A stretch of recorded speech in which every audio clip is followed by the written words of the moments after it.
राजनीतिक विज्ञान की परिभाषाएँ हम देखेंगे। परंपरागत में राज्य का अध्ययन किसने किया, ये सब परिभाषाएँ और आधुनिक राजनीतिक सिद्धांत की जो परिभाषाएँ ये आप खुद देख सकते हो पूरी की पूरी। तो ये सब परिभाषाएँ इनको अच्छी तरह याद रखना, एग्जाम में प्रश्न यहीं से बनता है। आज का हमारा टॉपिक है राजनीतिक विज्ञान, पॉलिटिकल साइंस, परंपरागत, आधुनिक, उपागम होंगे पूरे डिटेल से। यहाँ से हम देखेंगे सारे नोट्स, इसकी विशेषताएँ, प्रकार वगैरह, कुछ परिभाषाएँ और बेसिक थ्योरी पूरी की पूरी देखेंगे।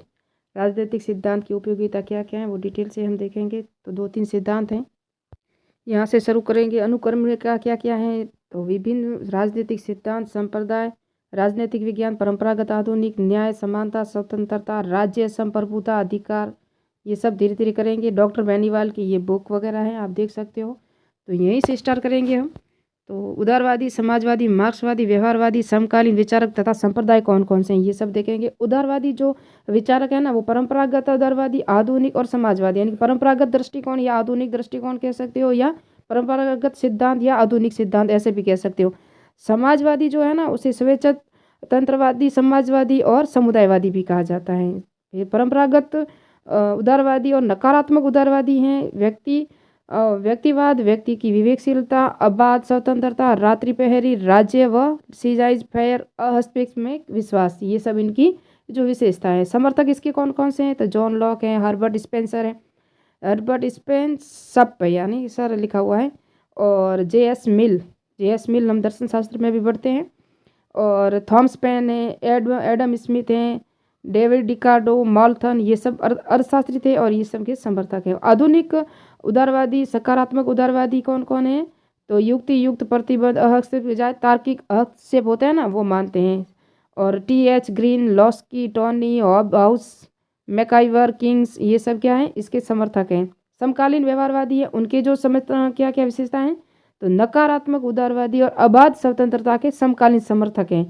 LPG के समर्थक कौन कौन से हैं, तो FA हेसल, नव उदारवादी, पूंजीवाद और बौद्धिक जनक कौन है, रिंगनवाद यानी कि USA, और थेचरवाद UK में है, और नाजिक, बर्लिन और फ्रीडमैन, ये सभी हैं इनके समतावादी सकारात्मक उदारवाद के समकालीन समर्थक हैं। कौन कौन है विचारक इसके, John Rawls, CB Macpherson, Amartya Sen और डॉर्किन, ये सभी हैं। फिर समुदायवादी तीसरा सा रास्ता है, ये बाजार और राज्य के मध्य में है। ये अमिताई एंटिजियोनी समुदायवाद का पिता है। तो कौन है, समुदायवाद का पिता कौन है, अमिताई एंटिजियोनी है।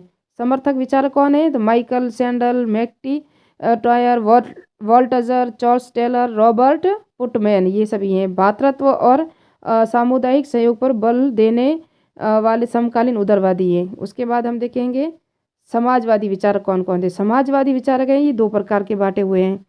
इसमें हम देखेंगे समाजवादी स्वप्न लौकिक और समाजवादी चार्ल्स ह्यूरियम, सेंट साइमन और रॉबर्ट ओवन है। उसके बाद है संशोधनवादी विकासवादी जो है समाजवादी, उसके समर्थक कौन है, बर्नस्टाइन है और फेबियन वांसी के, ये देख सकते हो। श्रम और संघवाद के समर्थक जॉर्ज सोरेल जो फ्रांस के हैं। श्रेणी समाजवादी के GDH कॉल है। ये सभी हमने थोड़ा सा बता दिया आपको। अराजकतावादी है ना, अराजकतावादी ये इसी का ही भाग है, देख सकते हो आप। समाजवादी विचारक में साम्यवादी हैं, समाजवादी हैं और अराजकतावादी हैं। अराजकतावादी जो क्रांतिकारी तरीके से बलपूर्वक राज्य को मिटाना, ये होता है अराजकतावादी होते हैं ना। इसके समर्थक कौन है, तो है देखो पुद्रो है, बाकुरगिन है, कोप्रोटीन है ना। और शांति प्रिय दार्शनिक प्रशांत अराजकतावादी, शांतिपूर्ण व धार्मिक तरीकों से राज्य को समाप्त करना, बिल्कुल अहिंसा, गांधी जी की तरह। समर्थक कौन है, जॉन रोस्टिक, थोरो, टॉल्स्टॉन और महात्मा गांधी, ये गांधी जी यहाँ दिए हुए हैं, देख सकते हो आप। और ये सब इनके जो समर्थक वगैरह हैं, यहाँ में इतना इम्पोर्टेंट नहीं है। नव मार्क्सवादी में कौन है, आधार के साथ साथ अधिसंरचना में महत्वपूर्ण है। आर्थिक प्रमुख प्रभुत्व के अलावा तकनीक व सांस्कृतिक प्रभुत्व का भी महत्व है, और ये इसके व्यवहारवादी जनक हैं, ये सब आप देख सकते हो। समकालीन परंपरावादी और नव परंपरावादी के जो कौन कौन से हैं, यानी कि मूल्य व राजनीति दर्शन पर बल देते हैं। समकालीन परंपरावादी या नव परंपरावादी होते हैं ना, वो किस पर देते हैं ज़्यादा बल, मूल्य और राजनीति पर देते हैं। और कौन कौन देते हैं, इनके नाम सभी लिखे हुए हैं। अन्य समकालीन उपागम सिद्धांत, और यहाँ आप सब देख सकते हो। इतना इम्पोर्टेंट ये नहीं, अगर आप फर्स्ट ग्रेड में पॉलिटी दे रहे हो तो ये होगा। इसके विभिन्न संप्रदाय शिकागो स्कूल व्यवहारवाद के संबंधित हैं। ये Charles Merriam, Lasswell, David Easton, Almond, ये इसके विचारक हैं शिकागो स्कूल के। व्यवहारवाद का संबंध प्रत्यक्षवाद, विज्ञानवाद, तथ्यात्मकता, अनुभववाद, अंत अनुशासनात्मक अनौपचारिक संस्थाओं में है। व्यवहारवाद व्यवस्थापन आदि आधुनिक उपागम है। ये क्या है? आधुनिक। फ्रैंकफर्ट स्कूल 1923 में स्थापना, जर्मनी में नव मार्क्सवादी थे। उसके बाद ये देख सकते प्रमुख विचारक इसके कौन कौन से हैं। वियना सर्किल के दर्शक ऑस्ट्रिया, यानी कि नव प्रत्ययवाद, ये हमारे साथ टॉपिक में है नहीं तो कैम्ब्रिज स्कूल थोड़ा सा पूछा जा सकता है। कैम्ब्रिज स्कूल है ना, ये संदर्भवाद से संबंधित है। यूके का यह संप्रदाय संदर्भवाद शब्दार्थ शब्द मीमांसा से संबंधित है, जो यह मानता है कि विचारक व लेखक अपने समय के उत्पाद होते हैं और उनके विचारों व ग्रंथों के समझने के लिए उस समय के ऐतिहासिक परिप्रेक्ष्य यानी कि इतिहासवाद पर बल को समझना होगा। और यानी विचार उद्भव और तात्कालीन ऐतिहासिक संदर्भ महत्वपूर्ण है। जैसे कि हम कहते हैं कि मैकियावेली अपने युग का शिशु था, यानी कि तत्कालीन इटली के समाजवादी राजनीतिक पर्यावरण से प्रभावित संदर्भवाद के मुख्य विचारक थे पीटरविच। कौन थे? पीटरविच। अन्य कौन थे? स्किनर, पीकॉक और जॉनसन थे।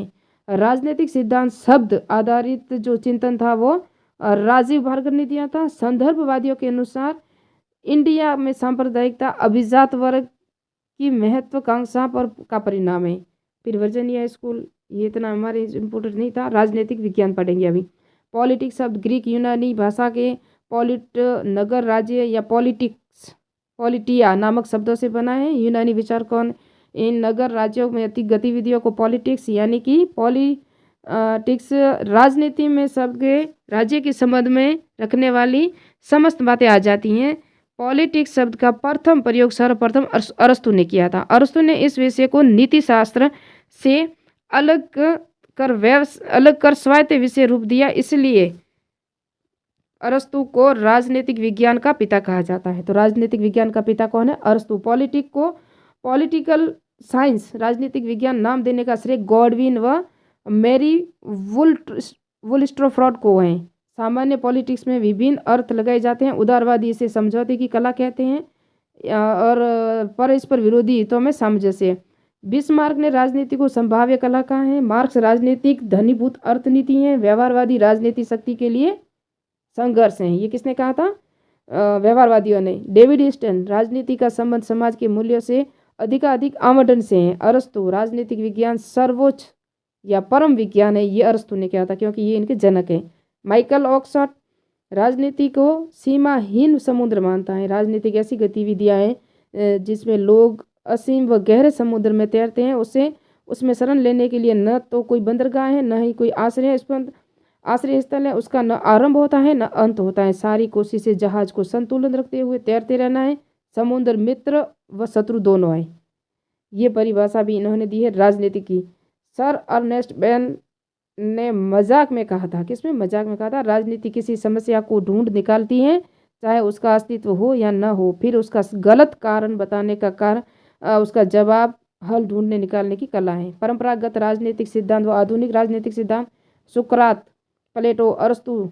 सेकंड वर्ल्ड वॉर हुआ था ना, दूसरा विश्व युद्ध तक परंपरागत राजनीति चली। फिर 1945 से 1970 तक व्यवहारवाद का काल, जिसे आधुनिक राजनीति में को गढ़ा। 1970 से उत्तर व्यवहारवाद के आगमन के मूल्य के बाद मूल्यों को पुनः स्थापना की जाने लगी। 1971 में आई जॉन रॉल्स की कृति द थ्योरी ऑफ जस्टिस में पैराडाइज शिफ्ट का काम किया है।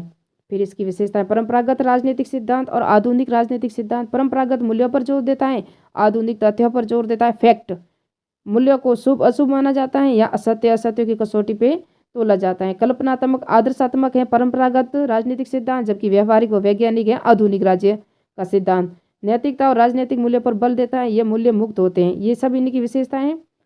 डेरेक्यू हैंकर ने सही कहा है, परंपरागत राजनीतिक मुख्य रूप मानकात्मक है, इसलिए इसका प्रतिपादक राजनीतिक दार्शनिक जैसा है। आधुनिक राजनीतिक मुख्य व्यवहारवाद व आनुभाविक, इसलिए इसका प्रतिपादक राजनीतिक वैज्ञानिक जैसा लगता है। अध्ययन उपागम कौन कौन से हैं? तो परंपरागत है और आधुनिक है। परंपरागत दार्शनिक वगैरह सब मैंने बता दिया। तो परंपरागत और आधुनिक राजनीतिक विज्ञान की जो विशेषताएं हैं वो आप देखोगे तो ये दोनों की विशेषताएं दी हुई हैं, या दोनों की। यहाँ हम देखेंगे तो मूल्यों पर जोर दिया जाता है परंपरागत में, आधुनिक में तथ्यों पर जोर दिया जाता है, मूल्यों को शुभ अशुभ माना जाता है, ये सब मैंने बताया अभी आपको। नैतिकता और राजनीतिक मूल्य पर बल दिया जाता है, ये मूल्य मुक्त होते हैं। यहाँ हम देखेंगे तो देखो, आदर्श राज्य की खोज है वो परंपरागत में है, गुणात्मक है वो परंपरागत में है, मानव व्यवहार पर बल दिया जाता है वो आधुनिक है, ज्ञान के लिए ज्ञान ये भी आधुनिक में आता है। और यहाँ अध्ययन उपागम कौन कौन से, तो परंपरागत है और आधुनिक है। परंपरागत में आपको याद रखना, आधुनिक इतना याद नहीं रखोगे तो चल जाएगा, क्योंकि परंपरागत में इतने ही है: तुलनात्मक, औपचारिक, संस्थात्मक, विधि कानूनी, ऐतिहासिक और दार्शनिक। उसके बाद निर्णय निर्माण, संप्रेषण, अंत अनुशासनात्मक, मनोवैज्ञानिक, समाज वैज्ञानिक, आर्थिक उपागम, ये सब क्या है, आधुनिक में आते हैं। उसके बाद हम देखेंगे इनकी कुछ परिभाषाएं, राजनीतिक विज्ञान की परिभाषा, जो परंपरागत राजनीतिक विज्ञान की परिभाषा और आधुनिक राजनीतिक विज्ञान की परिभाषा किस किसने दी थी। तो यहाँ देखेंगे राज्य का अध्ययन गवर्नर गेटल और बटलस्ली ने दी थी। राज्य का अध्ययन, सरकार का अध्ययन सीले और लिकोक, राज्य का और सरकार दोनों का अध्ययन गिलक्रोस्ट और पॉल जेनेट ने, राज्य सरकार व व्यक्ति का अध्ययन लॉस्की और हर्मन हेलर ने दिया था। जबकि आधुनिक में मानवीय व्यवहार का अध्ययन किया था, और मानवीय व्यवहार का अध्ययन किया जाता है आधुनिक राजनीतिक सिद्धांत में। शक्ति का अध्ययन चार्ल्स मैरियम लॉसवेल कैटलिन ने कहा था, शक्ति का सिद्धांत। राजनीतिक व्यवस्था का अध्ययन डेविड ईस्टन ऑमंड पॉवेल ने। निर्णय निर्णय का अध्ययन, निर्णय प्रक्रिया का अध्ययन हर्बर्ट साइमन ने, है ना। नीति का अध्ययन लॉसवेल ने। राजनीतिक विज्ञान मूल्य एक नीति विज्ञान है, ये किसने कहा था, लॉसवेल ने कहा था। फिर ये राजनीतिक सिद्धांत की उपयोगिता, तो आप ये तो सब देख सकते हो, इसमें आपको देखना थोड़ा सा पढ़ना ही है, इतना कोई इम्पोर्टेंट नहीं है। और कुछ परिभाषाएं वगैरह भी हैं, और वो परिभाषा जो इम्पोर्टेंट थी वो मैंने बता दी है। और ये सब देख सकते हो, व्यवहार के प्रतिरूप उपलब्ध कराते हैं, सब इसकी विशेषता, विचारधारा है, राजनीतिक विचारधाराओं की खोज करता है ना, ये सब देखा हुआ आपने। उसके बाद नेक्स्ट पार्ट में होगा ये राजनीतिक सिद्धांत व उपयोगिता। परंपरागत आधुनिक राजनीतिक सिद्धांत है ये, वो थे दृष्टिकोण थे जो परंपरागत और आधुनिक दृष्टिकोण या राजनीतिक दर्शन, ये आगे पढ़ेंगे। मिलते हैं नेक्स्ट पार्ट में, नेक्स्ट वीडियो में।